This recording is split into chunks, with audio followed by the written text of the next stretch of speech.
Hello student, তোমরা যারা ক্যালকাটা ইউনিভার্সিটির আন্ডারে ফিফথ সেমিস্টারের ছাত্রছাত্রী আছো এবং তোমাদের রাষ্ট্রবিজ্ঞান সাবজেক্টে অনার্স আছে, তোমাদের জন্য আজকের ক্লাসটা খুবই গুরুত্বপূর্ণ। আজকের ক্লাসে তোমাদের সিলেবাস নিয়ে আলোচনা করব। তোমাদের ফিফথ সেমিস্টারে 4টে ডিএসসিসি পেপার পড়তে হবে অনার্সে। এখানে তোমাদের কোনো এসএসসি পেপার থাকবে না। ফোর্থ সেমিস্টারে যেভাবে 4টে ডিএসসিসি পেপার পড়েছিলে, ফিফথ সেমিস্টারেও 4টে ডিএসসিসি পেপার পড়তে হবে। সেখানে 9 থেকে শুরু হবে, 9, 10, 11 এবং 12, এই 4টি পেপার তোমাদের কিন্তু পড়তে হবে।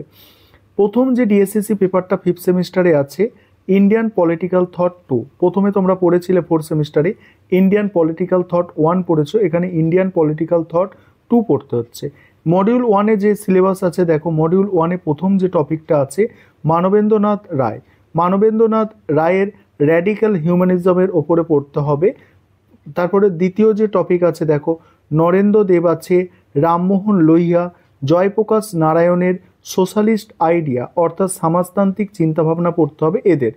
তারপরে দেখো সৈয়দ আহমেদ খান মোহাম্মদ ইকবলের ঔপনিবেশিকতা ও জাতীয়তাবাদ সম্পর্কে মতবাদ। তারপর মডিউল 2 দেখো, মডিউল 2 জওহরলাল নেহরুর সমাজতন্ত্র ও গণতন্ত্র বিষয়ে মতামত পড়তে হবে। তারপরে আছে এখানে যে সুভাষচন্দ্র বোসের সমাজতন্ত্র ও ফ্যাসিবাদ বিষয়ে মতামত।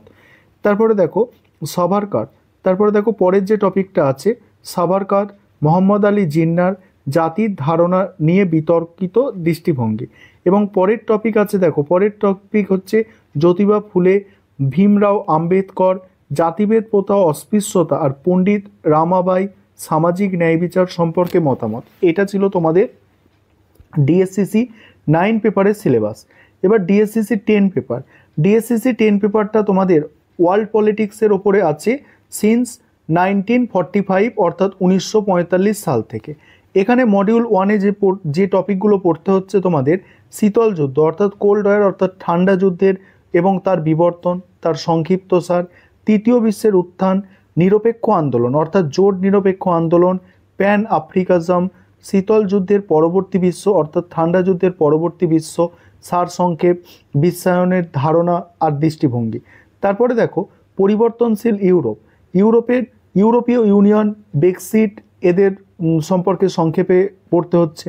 তারপর এখানে 3 নম্বর যে টপিকটা আছে দেখো, 3 নম্বর টপিক হচ্ছে বিশ্ব শাসনের প্রধান প্রতিষ্ঠান, যেমন বিশ্ব ব্যাংক, IMF, তারপরে দেখো ওয়ার্ল্ড ব্যাংক, IMF, WTO, এদের সম্পর্কে সংক্ষিপ্ত পড়তে হচ্ছে এবং প্রধান আঞ্চলিক সংস্থা, সেখানে আসিয়ান, ওপেক, সাপটা, সার্ক, ব্রিক্স, এগুলো পড়তে হচ্ছে এবং পশ্চিম এশিয়া এবং প্যালেস্টাইন প্রশ্ন। মডিউল 2 এর সিলেবাস কি আছে দেখো, মডিউল 2-এ পড়তে হচ্ছে দেখো কি, মডিউল 2-এ পড়তে হচ্ছে ভারত ও পাকিস্তান, ভারত ও তার প্রতিবেশী পাকিস্তান আর হচ্ছে বাংলাদেশ। তারপরে কি আছে দেখো, ভারত ও তার প্রতিবেশী নেপাল, ভুটান, শ্রীলঙ্কা, এদের সঙ্গে সম্পর্ক আর কি।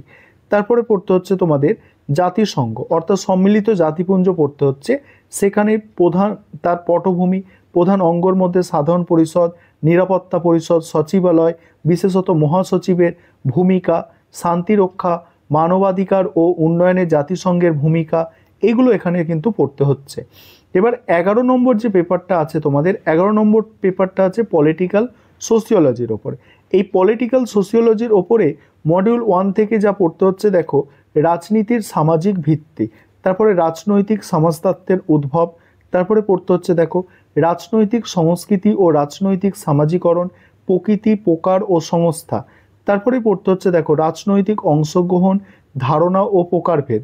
নেক্সট দেখো তারপরের টপিক আছে রাজনৈতিক উন্নয়ন ও সামাজিক পরিবর্তন। নেক্সট আছে রাজনৈতিক যোগাযোগ, ধারণা, কাঠামো, কার্যাবলী। মডিউল 2-এ কি আছে দেখো, মডিউল 2-এ আছে সামাজিক স্তরবিন্যাস ও রাজনীতি, সেখানে জাতি উপজাতি সম্পর্কে পড়তে হচ্ছে। তারপরে সামাজিক স্তরবিন্যাস ও রাজনীতি, এখানে শ্রেণী আর অভিজাতদের সম্পর্কে পড়তে হচ্ছে। তারপর লিঙ্গ রাজনীতির মৌলিক বিষয়।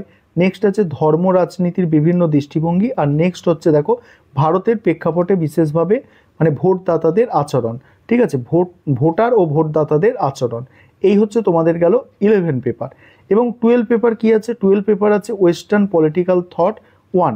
সেখানে কি পড়তে হচ্ছে দেখো, সেখানে পড়তে হচ্ছে গ্রিক রাজনৈতিক চিন্তাধারা, তার প্রধান বৈশিষ্ট্য, প্লেটোর ন্যায় সাম্যবাদ, অ্যারিস্টটলের রাষ্ট্র সংবিধানের শ্রেণীবিভাগ।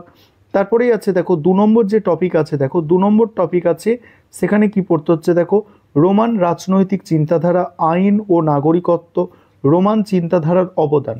নেক্সট যে টপিক আছে দেখো, ইউরোপে মধ্যযুগীয় রাজনৈতিক চিন্তাধারার প্রধান বৈশিষ্ট্য। তারপরে পড়তে হচ্ছে দেখো, তারপরে পড়তে হচ্ছে ম্যাকিয়াভেলির অবদান, রেনেসাসের গুরুত্ব, সংস্কার আন্দোলনের রাজনৈতিক চিন্তাধারা।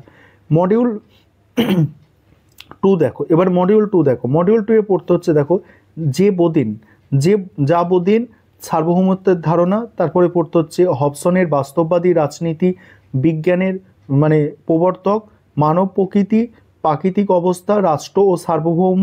তারপরে পড়তে হচ্ছে দেখো, লক অর্থাৎ জন লকের উদারনীতির প্রবর্তক, প্রাকৃতিক অধিকার, সম্পত্তি ও সম্পত্তির বিষয়ে মতামত। নেক্সট হচ্ছে দেখো, রুসোর সাধারণ ইচ্ছা, স্বাধীনতা, গণতন্ত্র, সার্বভৌমত্ব বিষয়ে মতামত। এই হচ্ছে তোমাদের টোটাল সিলেবাস। অনেক বড় সিলেবাস আছে।